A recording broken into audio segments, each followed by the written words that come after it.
Europe 1, historiquement vôtre, avec Stéphane Bern. Mes aïeux, quelle époque, mes aïeux, quelle époque. Oui, mes aïeux, quelle époque, une époque et même plusieurs qu'on vous raconte chaque jour pendant 2 heures. Toujours avec Jean-Luc Lemoyne, David Castel-Lopez qu'on retrouve dans un instant et maintenant avec vous, Olivier Pouls, notre guide culinaire vivant et même bon vivant.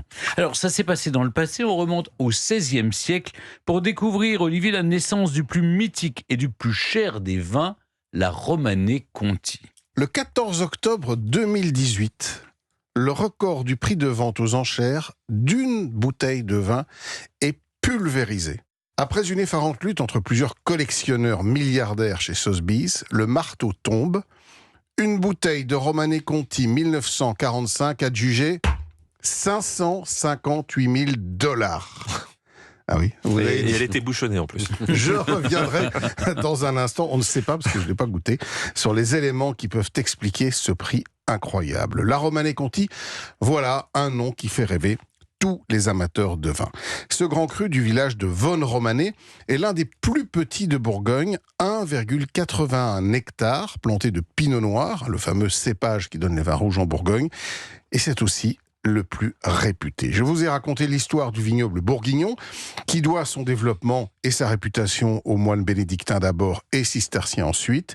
Ce sont ces derniers qui ont mené les premiers travaux sur la notion de cru et leur hiérarchie en fonction de la qualité du terroir.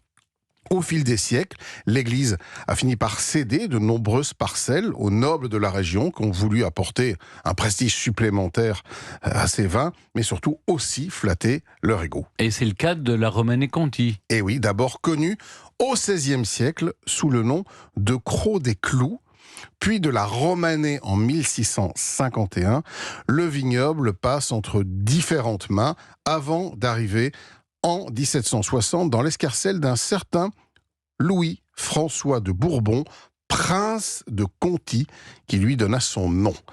Alors, il est resté dans sa famille jusqu'à la Révolution. À ce moment, il est confisqué et vendu. Plusieurs familles vont alors inscrire leur nom dans la grande histoire de la Romanée Conti. Les Defers de la Nouère, les Ouvrard, les Duvaux-Blochet, les Chambon. Et aujourd'hui, ce sont les familles de Vilaine, Leroy et Roch qui se partagent ce trésor national inestimable. La Romanée Conti, c'est une parcelle, mais c'est aussi un domaine. Oui, je vous l'ai dit, une parcelle de 1,8 hectares, mais en 1942 est constituée la société civile du domaine de la Romanée Conti. Et aujourd'hui, cette dernière exploite les vignes de quelques grands crus parmi les plus célèbres de toute la Bourgogne. Alors, il n'y a que du lourd. Il y a l'Attache, qui est un autre monopole un peu plus grand.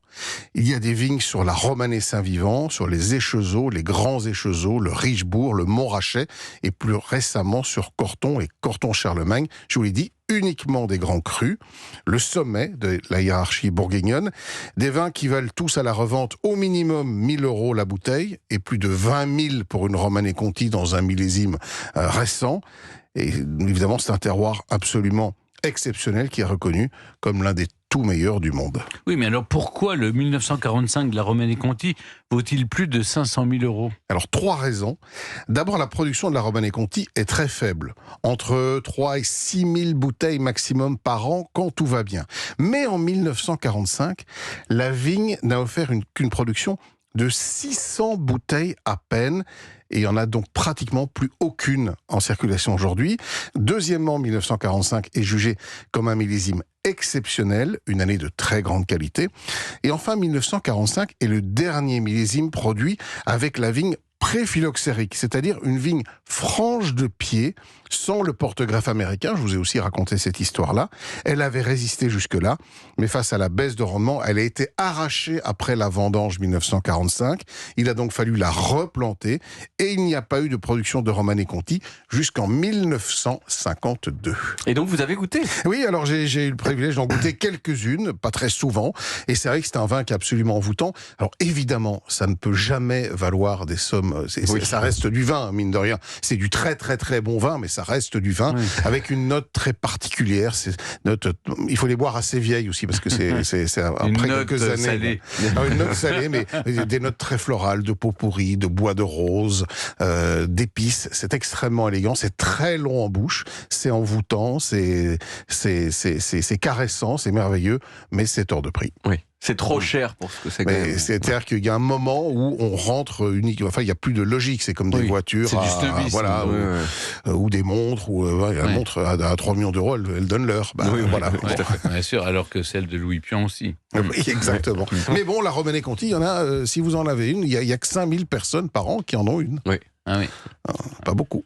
Mes aïeux, quelle époque. Merci Olivier. Olivier, on vous retrouve samedi autour de la table des bons vivants, dès 11h sur Europe 1 avec Laurent Mariotte. Laurent Mariotte qui propose aussi les recettes des bons vivants partout, tout le temps, sur le site, l'application et les réseaux sociaux d'Europe 1. Abonnez-vous alors.